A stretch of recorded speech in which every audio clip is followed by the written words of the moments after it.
लक्ष्मी प्राप्त होने के बाद भी, अव्यय लक्ष्मी प्राप्त होने के बाद भी, अतुलित ऐश्वर्य प्राप्त होने के बाद भी वे ऐसे तत्वज्ञानी महापुरुष अम्बरीश जी महाराज थे कि जिन्होंने संसार के समस्त पदार्थों को स्वप्न के समान समझा। ये नेदम लोष्टवत स्मृतम,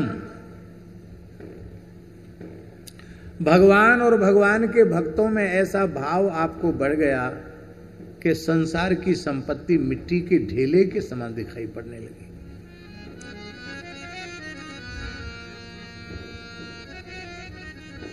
कैसी भक्ति है अम्बरीश जी की।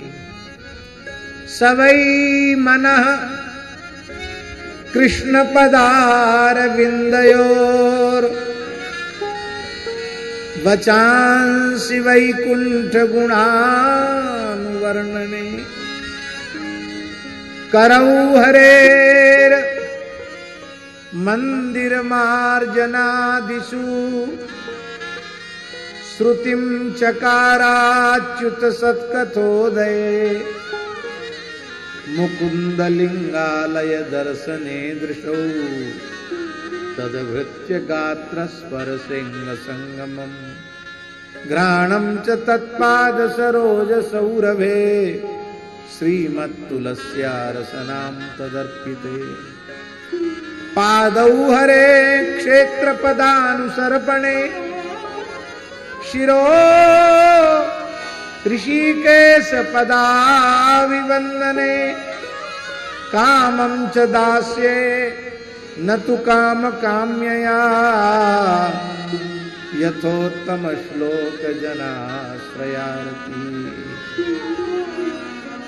इन 3 श्लोकों में परमहंस चक्र चूड़ामणि आचार्य मनहा मुनीन्द्र भगवान सुखदेव जी ने अम्बरीश जी की भक्ति का वर्णन किया है।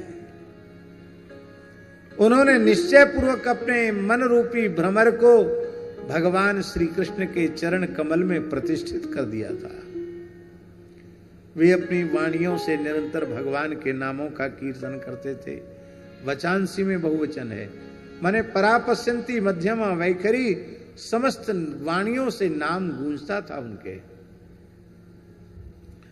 करऊ हरेर मंदिर मार्जनादिषु।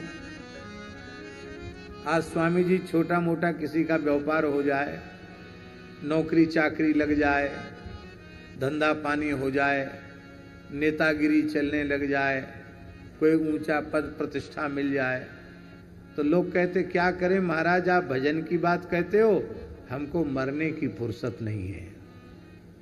ठीक है, हमसे तो बोल रहे हो कि हमको मरने की फुर्सत नहीं है। जब यमराज के दूत आएंगे तब बोल देना कि हमको फुर्सत नहीं है, फिर कल आना। बोल सकते हो क्या? फुर्सत हो न हो उसी समय जाना पड़ेगा। पर चक्रवर्ती सम्राट अम्बरीश जी के पास भगवान की अष्टयाम सेवा को छोड़कर दूसरा कुछ करने का एक क्षण के लिए भी अवकाश नहीं था। आज देश के प्रधानमंत्री जी कितने व्यस्त हैं, गृह मंत्री, रक्षा मंत्री कितने व्यस्त हैं, व्यस्त हैं कि नहीं? जब केवल एक भारत देश के शासक हैं वो, और जो 7 द्वीप और 7 समुद्र वाली संपूर्ण पृथ्वी का सम्राट हो, उसके ऊपर कितना कार्यभार होना चाहिए, उसको कितनी व्यस्तता होनी चाहिए। लेकिन उनके पास संसार के व्यवहार के निर्वहन के लिए एक क्षण भी नहीं था। उनका संपूर्ण समय भगवान की आराधना उपासना के लिए था। तब प्रश्न उठता है, फिर शासन कौन करता था उनके साथ, उनके काल में?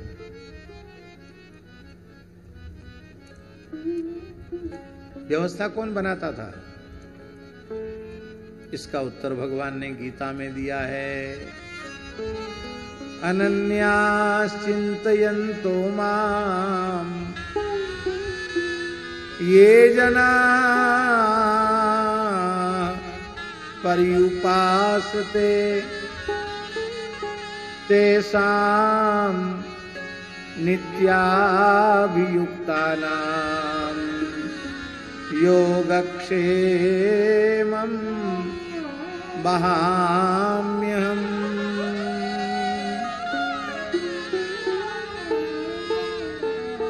जो अनन्य भाव से मेरा चिंतन करते हैं, मेरी उपासना करते हैं, ऐसे जिनकी चित्तवृत्ति निरंतर मुझ परमात्मा में लगी हुई है, उनके योग क्षेम का मैं स्वयं वहन करता हूं। अप्राप्त वस्तु का प्राप्त होना योग है और प्राप्त वस्तु की सुरक्षा का नाम क्षेम है। मैं सब कुछ स्वयं करता हूं। स्वामी जी, बाह्याम में हम नहीं, बहाम में हम। किसी से व्यवस्था कराता हूं नहीं, खुद भार ढोता हूं उसका। आप भगवान के आश्रित होकर तो देखो।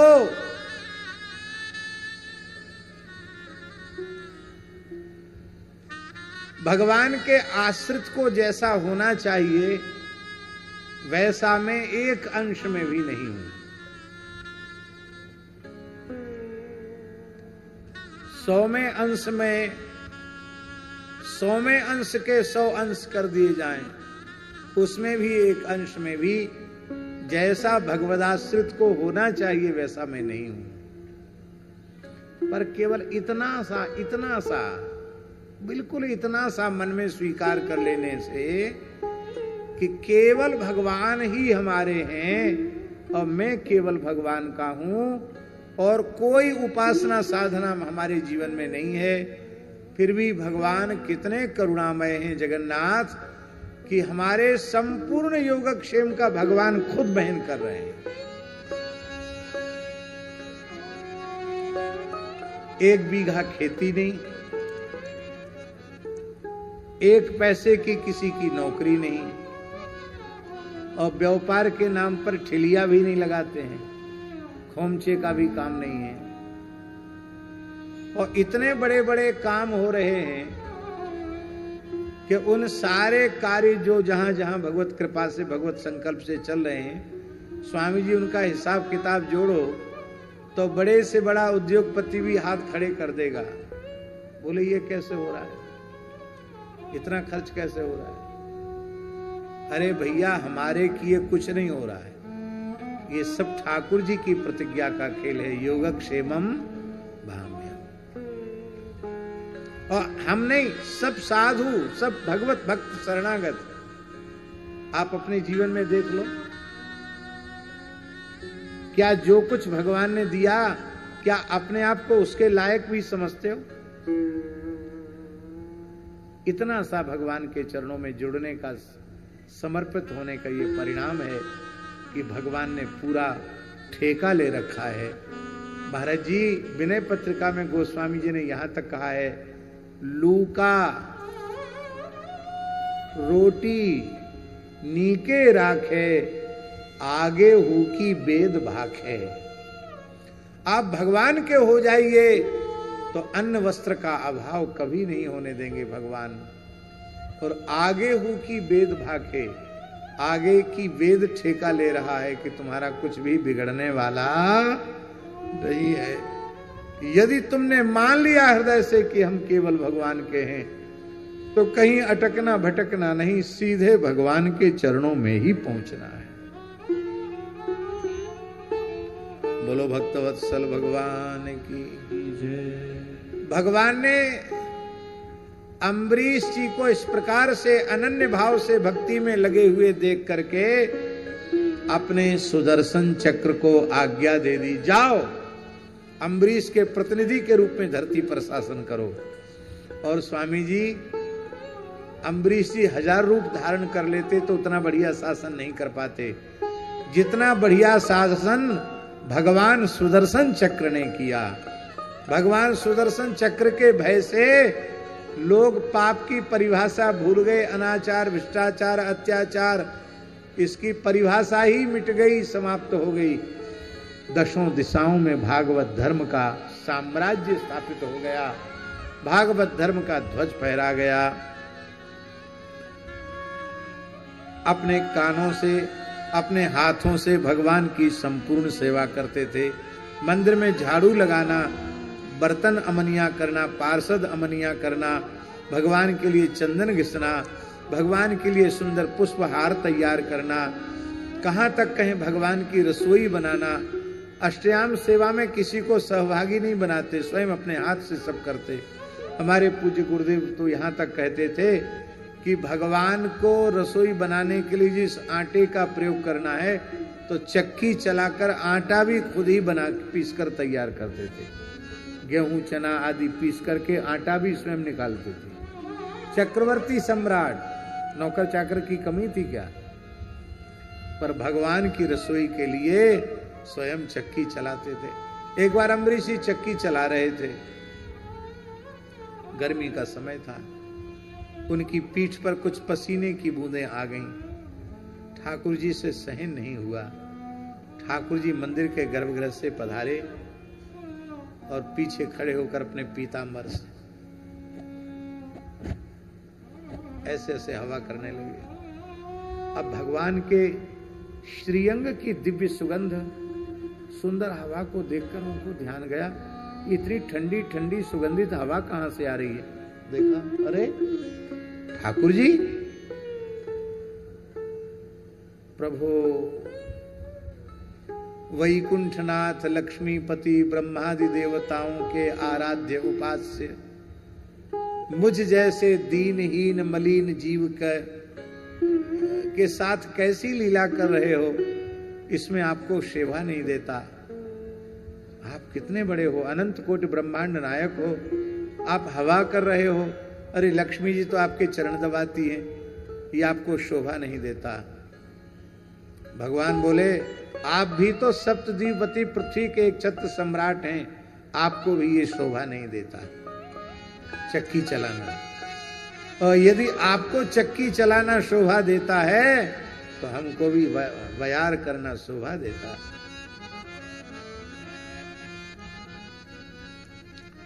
ऐसी अद्भुत भक्ति।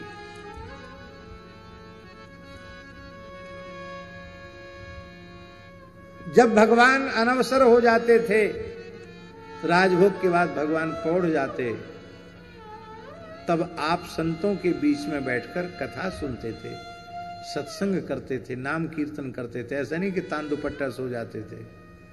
फिर स्नान करके संध्या में उत्थापन करते थे, फिर संध्या आरती, भोग आरती, फिर शयन आरती, फिर शयन आरती के बाद स्वर्ण में कलश लेकर सरयू जी चले जाते थे। सरयू जी के पुलन में बैठकर नाम जप करते थे, वहीं थोड़ी तनिक विश्राम वहीं करते थे, और फिर स्नान करके सरयू जी का जल का कलश मस्तक पर लेकर गीले वस्त्रों से, अपरसी वस्त्रों से वहां से कलश में जल भर करके ला करके भगवान का मंदिर खोलते थे। चक्रवर्ती सम्राट होते हुए इस प्रकार की सेवा करते थे।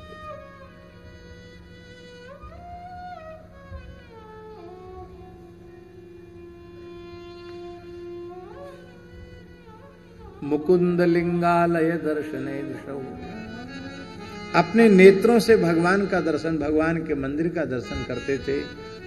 दूसरा अर्थ है मुकुंद लिंगालय।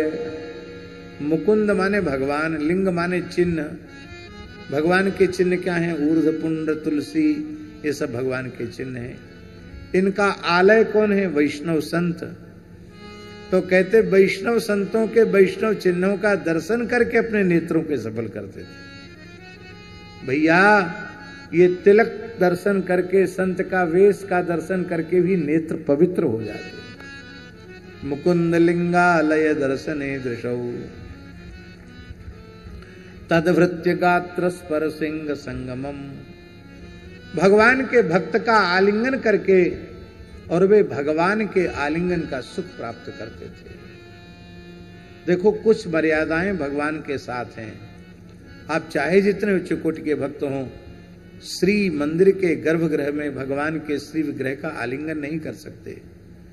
प्रत्येक शरीर से दुर्गंध निकल रही है, मैल की बदबू, गंदगी आ रही है, और भगवान के मंगल में श्री विग्रह का आप आलिंगन करें, यह संभव नहीं। हाँ, ठाकुर जी अपने ओर से भुजा फैला के छाती से लगा लें ये उनकी कृपा। लेकिन हमारा पावर नहीं है, अधिकार नहीं है कि हम रत्न वेदी पर चढ़कर भगवान का आलिंगन करें।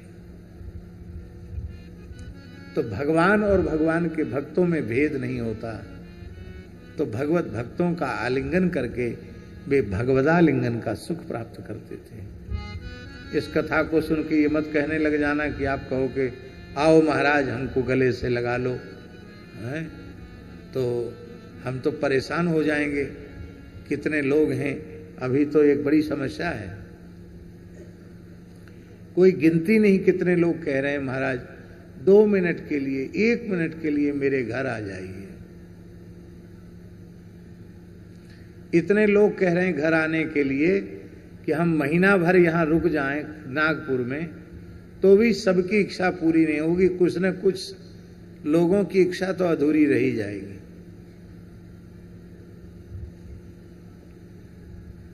स्वामी जी जैसा, स्वामी शुद्धानंद जी जैसा अभिभावक हो, संरक्षक हो तो क्या कहना।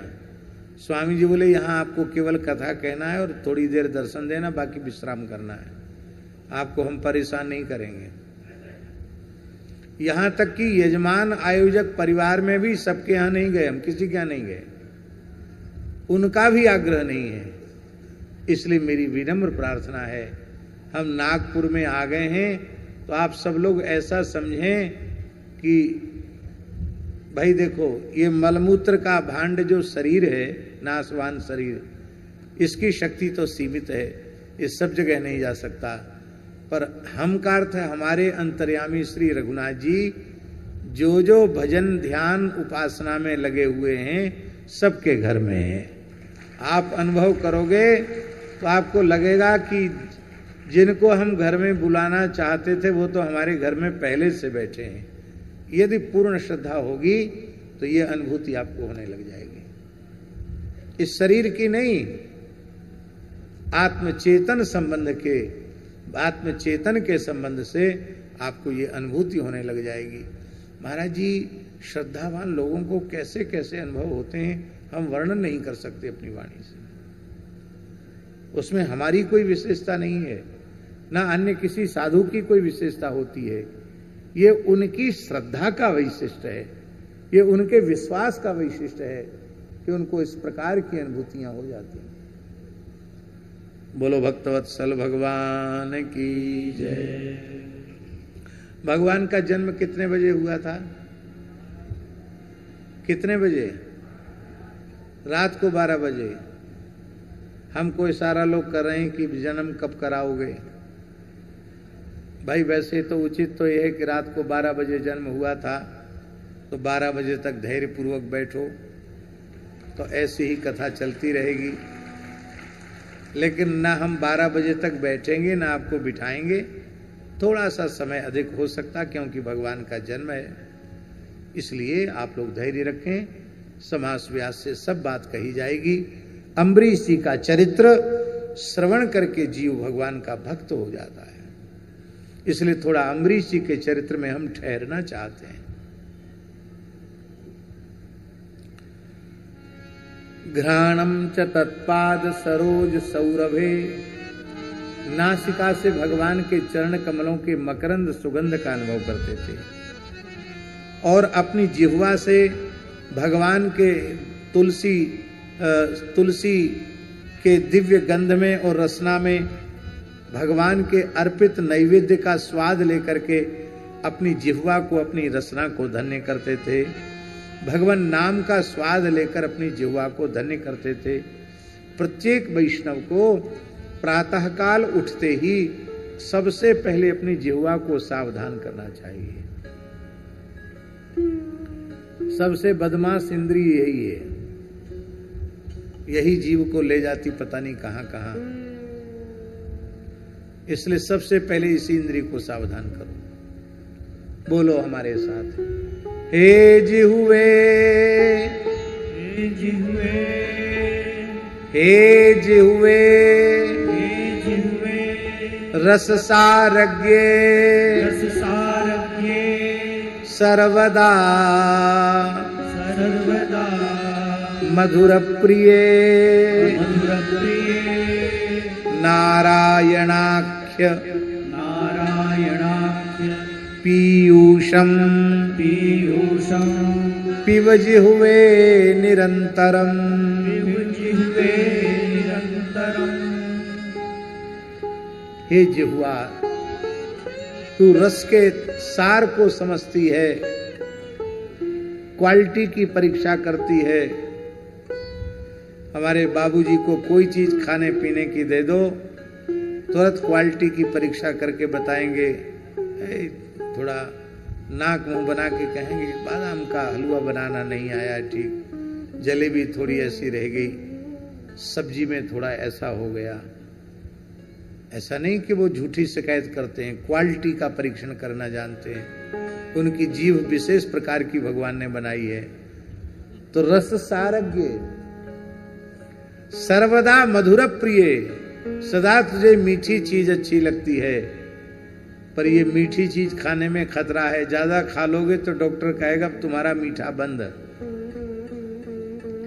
अब भीतर से ज्यादा मीठे हो गए हो, अब बाहर से मीठा मत खाओ। लेकिन एक सबसे मीठी वस्तु है, वो क्या है? नारायणाख्य पीयूषम, नारायण नाम की मिठाई, नारायण नाम का अमृत। इस पीयूष को तुम भर भर पेट पियो, पिब जिह्वे निरंतरम, निरंतर पियो। और मिठाई खा के मरोगे, पर ये अमृत पीकर अमर हो जाओगे। धन्यास्ते कृतिनः पिबन्ति सततम श्री राम नामामृतम। पादौ हरे क्षेत्र पदानुसर्पणे, अपने पैरों को सफल बनाते थे भगवान के मंदिर का दर्शन करने जाने के। हरिक्षेत्र, हरिक्षेत्र माने भगवान के धामों का दर्शन करना। अयोध्या पैदल, वृंदावन पैदल, चित्रकूट पैदल जाना। ये हरे क्षेत्र पदान सर्पणे। मस्तक को कैसे पवित्र करते थे? शिरो ऋषिकेश पदाभिवंदने। अपने मस्तक को भगवान के चरणों में प्रणाम करके धन्य करते थे। इतनी अनन्य निष्ठा पूर्वक भगवान की भक्ति करके, श्याम सेवा करके, उसके बदले में अम्बरीश जी क्या चाहते थे? कामं च दास्ये न तु काम काम्यया,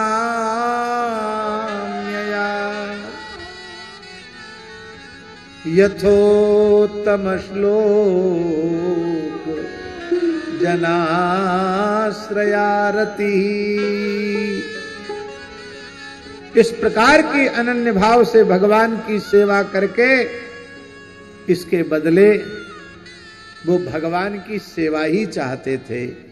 भैया, सेवा का फल और कुछ नहीं है, सेवा का फल सेवा है। स्वामी जी, गौ सेवा का फल है गौ सेवा, गुरु सेवा का फल है गुरु सेवा, संत सेवा का फल है संत सेवा, भगवत सेवा का फल है भगवत सेवा।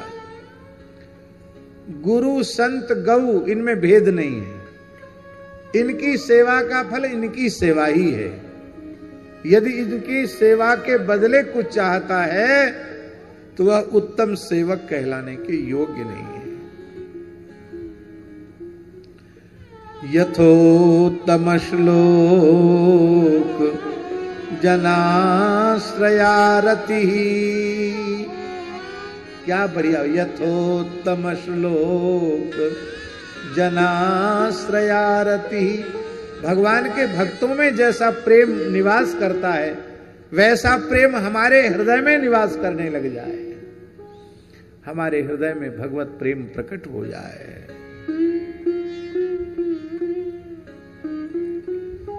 आपने कई अश्वमेध यज्ञ किए।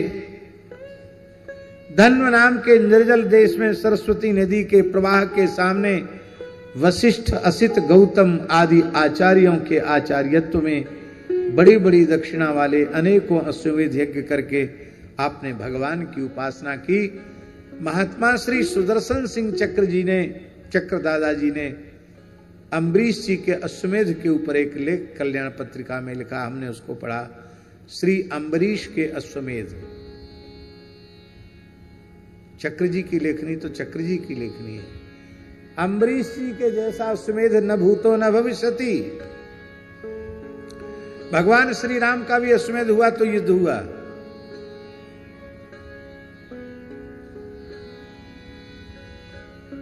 उग्रसेन ने अश्वमेध किया तो युद्ध हुआ, पांडवों ने अश्वमेध किया तो युद्ध हुआ।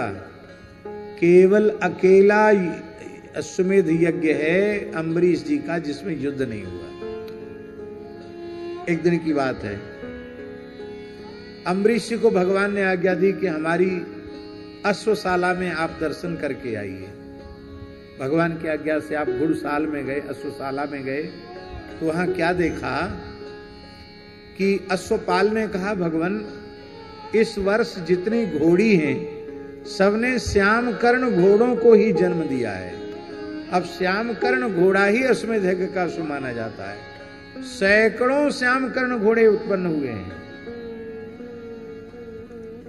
भगवान से कहा, भगवान बोले इसका अर्थ समझते हो, जितने घोड़े उतने यज्ञ करने पड़ेंगे। जो आज्ञा, आपने यज्ञ आरंभ कर दिया।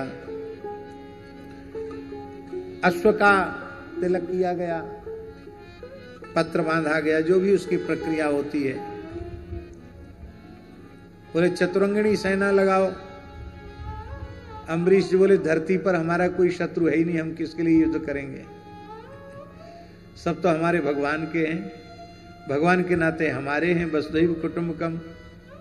भगवान की इच्छा है कि अश्वमेध हो तो ठीक है, और इस यज्ञ का कोई विरोधी होगा, उसको अच्छा नहीं लगता तो नहीं होगा। तब घोड़े के पीछे कौन जाएगा? बोले घोड़े के पीछे साधु संत जाएंगे। क्या करेंगे साधु संत? श्री कृष्ण गोविंद हरे मुरारे, हे नाथ नारायण वासुदेव। श्री कृष्ण गोविंद हरे मुरारे, हे नाथ नारायण वासुदेव। हाँ, कीर्तन मंडली चलेगी। इनकी सेवा में सेना चल सकती है, युद्ध के लिए नहीं। हल्ला मच गया कि ऐसी विचित्र अश्वमेध यज्ञ की दिग्विजय यात्रा चल रही जिसमें कोई हथियार वाला नहीं, सब खोल करताल वाले हैं। उनकी भक्ति पर रीझ कर बड़े बड़े स्वाभिमानी राजा भी अश्व का पूजन करके और अम्बरीश जी की अधीनता को स्वीकार करते हुए अश्व को अपने राज्य की सीमा के आगे विदा कर देते। हम भाग्यशाली हैं कि इस समय धरती पर चक्रवर्ती सम्राट के रूप में महाराज अम्बरीश हैं। किसी दुष्ट राजा के राज्य में गए, असुर स्वभाव वाले, उसने जैसी घोड़े की लगाम पकड़ी, बिना युद्ध के अब नहीं जाने देंगे। उसी समय महाराज जी सुदर्शन चक्र ने प्रकट होकर उसे भस्म कर दिया। अब तो हल्ला मच गया, कोई एक व्यक्ति दिखाई नहीं पड़ता, पर एक सुदर्शन चक्र ऐसा भगवान ने नियुक्त कर रखा है, अम्बरीश जी के घोड़े को जो पकड़ेगा वो भस्म हो जाएगा। बिना युद्ध के पूरी धरती पर घोड़ा लौट के आ गया, और एक दो नहीं, ईजे स्वमेधई, बहुवचन है, असंख्यों अश्वमेध यज्ञ किए, सैकड़ों अश्वमेध यज्ञ करके उसका पुण्य भगवान के चरणों में अर्पित कर दिया। बोलो भक्तवत्सल भगवान की जय। जय जय श्री राधे। स्वर्ग की कामना से, इंद्र पद की कामना से अश्वमेध किया जाता है चक्रवर्ती राजाओं के द्वारा, पर इन्होंने सैकड़ों यज्ञ के इंद्र विघ्न करने नहीं आए। क्यों? इंद्र को पता है इनको स्वर्ग की चाह ही नहीं है, ये तो भगवान के भक्त हैं। इनको चाह नहीं, इनकी प्रजा को स्वर्ग की चाह नहीं थी। बड़ा महत्वपूर्ण श्लोक है। स्वर्गो स्वर्गो न प्रार्थितो यस्य मनुजैरमर प्रियः शृण्वद्भिरुपगायद् भी उत्तम श्लोक चेष्टितम्। इसका मतलब है स्वामी जी, जो कथा कीर्तन नहीं सुनते हैं उन्हीं को लौकिक पारलौकिक भोगों को पाने की इच्छा होती है। जो कथा कीर्तन सत्संग में लगे हुए भाग्यशाली जीव हैं, उसे न तो इस धरती की कोई वस्तु चाहिए, न स्वर्गादि लोकों का कोई वैभव चाहिए। आपकी प्रजा में कोई स्वर्ग नहीं चाहता था, न धरती का वैभव चाहता था। सब चाहते थे कि भगवान के चरणों में हमारी अगाध प्रीति हो जाए, हम भगवान का भजन करें, हमें भगवत प्राप्ति हो जाए। सहितम भक्ति योगेन तपो युक्तेन पार्थिव, तपस्या से युक्त भक्ति योग के द्वारा स्वधर्मेण हरिम प्रीणन। इतना सब करते हुए भी अम्बरीश जी ने स्वधर्म का, वर्णाश्रम धर्म का त्याग नहीं किया। वर्णाश्रम धर्म का पालन करते हुए भगवान को प्रसन्न करके संगान सर्वान छनैर जहऊ, समस्त प्रकार की आसक्तियों को धीरे से त्याग दिया, अनासक्त हो गए। उनकी भक्ति को देख करके नारद जी की इच्छा हुई कि कुछ कौतुक करें। तो श्री नारद जी अम्बरीश जी के सदगुरु हैं। नारद जी ने ही उनको वैष्णवी दीक्षा प्रदान की है, तो नारद जी बार बार आते हैं। एक दिन नारद जी आए, एक रजिस्टर लेके आए, बीणा के साथ कांख में रजिस्टर भी था। रजिस्टर जानते ना, बही।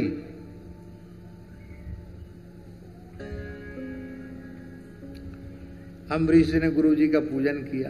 बोले गुरु जी, वीणा तो आपके हाथ में हमेशा शोभायमान होती है, ये बही क्यों लेके आए हो? इसमें कोई विशेष बात है क्या? नारद जी बोले वत्स अम्बरीश, जो जीव भगवत शरणागत होकर भगवान की भक्ति करने लग जाते हैं, उनका नाम भगवान के रजिस्टर में लिख जाता है।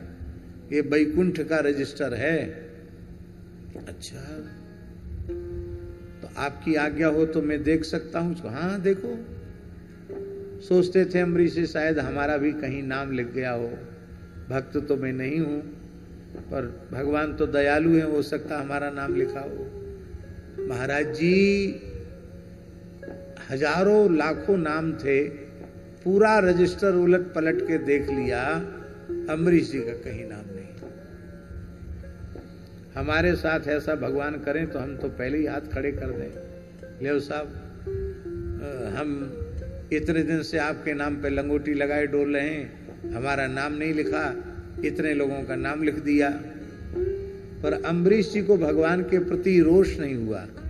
वे मन में सोचने लगे कि ये जीव धन्य हैं जिनको भगवान ने अपने भक्त के रूप में स्वीकार कर लिया। वस्तुतः मैं तो अभी भक्त बना ही कहाँ, मुझे भक्ति प्राप्त हुई ही कहाँ है। मैं तो भक्ति प्राप्त करने के प्रयत्न में लगा हूं। जब कभी सफल हो जाऊंगा, भगवत भक्त हो जाऊंगा, तो मेरा नाम भी आ जाएगा। एक कक्षा होती है, LKG कहते, क्या कहते उसको? LKG से भी छोटी होती नर्सरी होती, और उससे भी छोटा होता है, क्या कहते हैं? क्योंकि माताओं को तो बच्चों को खिलाने की फुर्सत है नहीं, उनको जॉब करना है अथवा टीवी देखना या मोबाइल चलाना है। बच्चों को तो राम कृष्ण की कथाएं सुनाने की फुर्सत उनको है नहीं। तो घर में भी माताएं बच्चों को वात्सल्य देती नहीं है, दाई रखती हैं, वो बच्चों को खिलाती है, वो प्यार देती है, वो गोदी में उठाती है। अब फिर आप आशा करते हैं कि हमारी संतान माता पिता की भक्त हो, कैसे होगी भाई? तुमने उसे वात्सल्य ही नहीं दिया।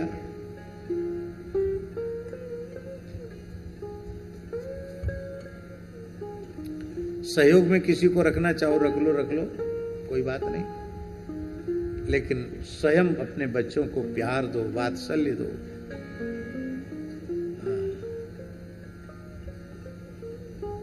लोगों की इच्छा नहीं। किस बात के ऊपर कह रहे थे हम, याद दिलाना है?